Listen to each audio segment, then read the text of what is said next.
¿Cómo se construye un algoritmo? Hola, le doy la bienvenida nuevamente. Como recordará, anteriormente comparamos la tarea de cambiar un bombillo con un algoritmo. Es decir, le dimos un orden a la tarea de cambiar un bombillo quemado mediante 7 pasos. En esta ocasión, el objetivo es igualmente pasar de lo cotidiano a lo computacional, llevando más allá el ejemplo del bombillo. Así que ahora es momento de establecer el lenguaje computacional necesario para programar un tutorial que ayude a una persona a cambiar un bombillo. En esta ocasión, el objetivo es igualmente pasar de lo cotidiano a lo computacional, llevando más allá el ejemplo del bombillo. Así que ahora es momento de establecer el lenguaje computacional necesario para programar un tutorial que ayude a una persona a cambiar un bombillo.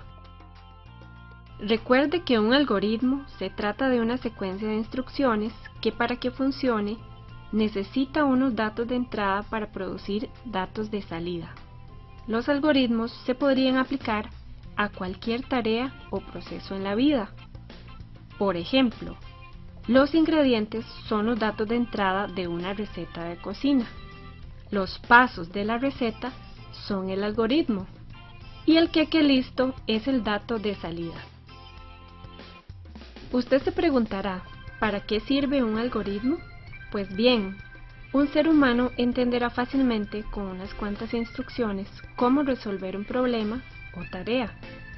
Por ejemplo, cambiar un bombillo. Pero si queremos que un sistema automatizado o computadora realice una tarea, es necesario tener presente que éstas reciben instrucciones muy específicas y las obedecen literalmente. Entonces, hay que contar con algunos supuestos que brindan un punto de partida. En este caso, el algoritmo que nos guiará en la programación del tutorial para cambiar un bombillo.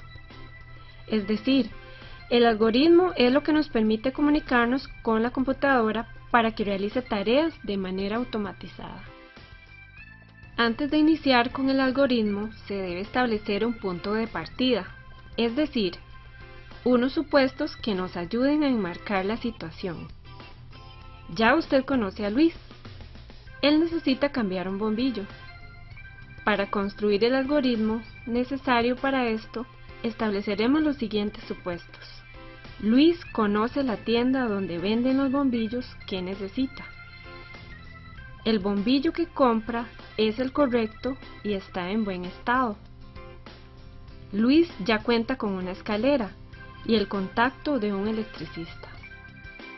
¿Recuerda la estructura de la receta de cocina? Pues muy bien, veamos cuáles serían los datos de entrada y salida para el algoritmo de cambiar un bombillo. Los datos de entrada corresponden a lo que necesitaría Luis para hacer la tarea. Un bombillo dañado, porque si no, no habría nada que cambiar. Un bombillo bueno para lograr su tarea. Una escalera para llegar al bombillo dañado, si no, no podría lograr la tarea. Un interruptor eléctrico para comprobar el funcionamiento del bombillo y cumplir su tarea. Y el contacto de un electricista. Recuerde que suponemos que ya dispone de un contacto. Esta es una entrada importante para ayudar a Luis a cumplir su tarea.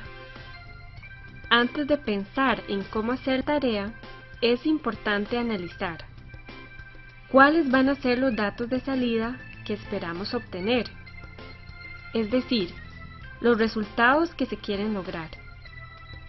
En el caso de Luis, podríamos pensar en los siguientes resultados: un bombillo funcionando o la llamada a un electricista en caso de que el bombillo no funcione. Con los datos de entrada y salida se definen los procesos que debería realizar Luis para llevar a cabo la tarea. Para determinar los procesos necesarios, utilizamos la abstracción, una práctica del pensamiento computacional, en la que quitamos los detalles y vemos la generalidad. Lo primero es definir si existen pasos que se puedan agrupar para conseguir un resultado.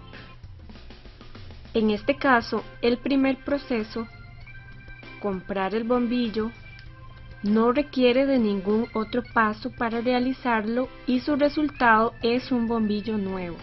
De los pasos 2 al 5, cambiamos el bombillo y el resultado esperado es el bombillo dañado sustituido por el bombillo nuevo. Finalmente, los pasos 6 y 7 se tratan de verificar el funcionamiento del bombillo. El resultado es determinar si funciona.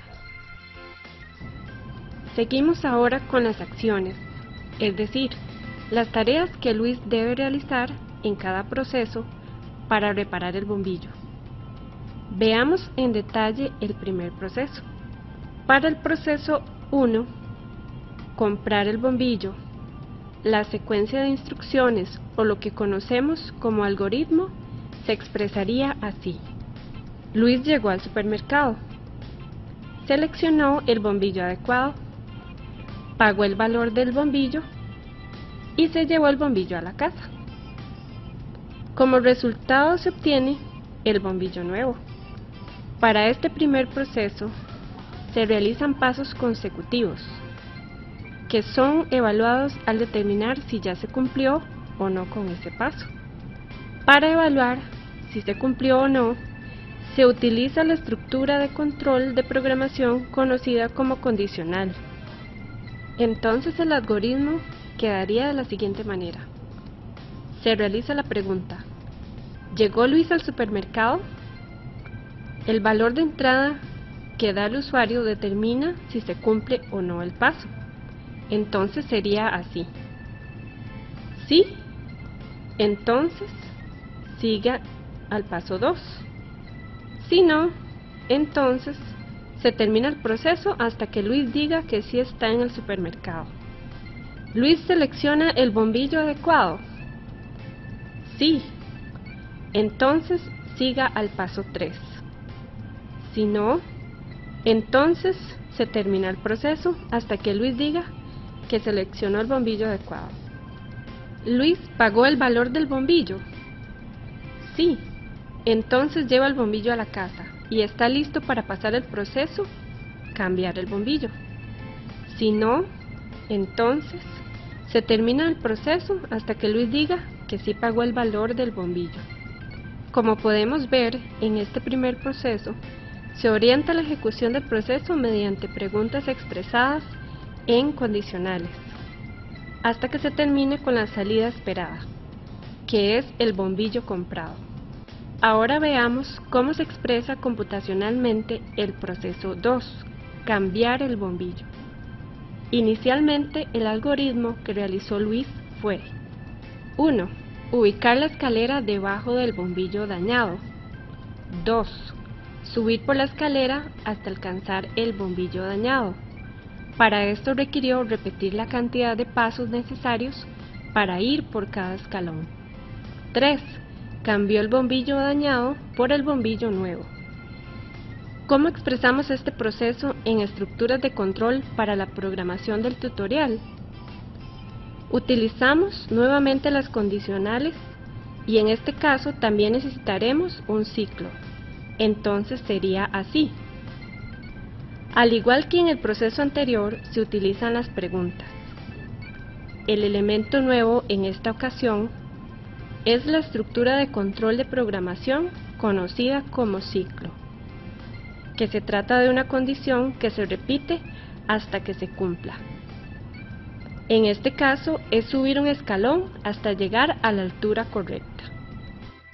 Veamos qué ocurre con el último proceso, verificar el bombillo. El algoritmo realizado por Luis fue: A. Bajó la escalera. B. Fue hacia el interruptor. C. Presionó el interruptor y cambió su estado. Su estado era apagado y pasó a encendido. D. Finalmente observó si el bombillo cambió su estado a luminoso, Si no, el bombillo está en estado apagado y llama al electricista. ¿Y cómo lo expresamos computacionalmente? Utilizamos las condicionales y un ciclo. Como vemos, en este caso también se hizo uso de un ciclo al realizar el paso de bajar la escalera. Además, en este último proceso se termina con una salida que es la verificación del funcionamiento del bombillo. El nuevo elemento fue el invocar a otro proceso, que sería llamar al electricista.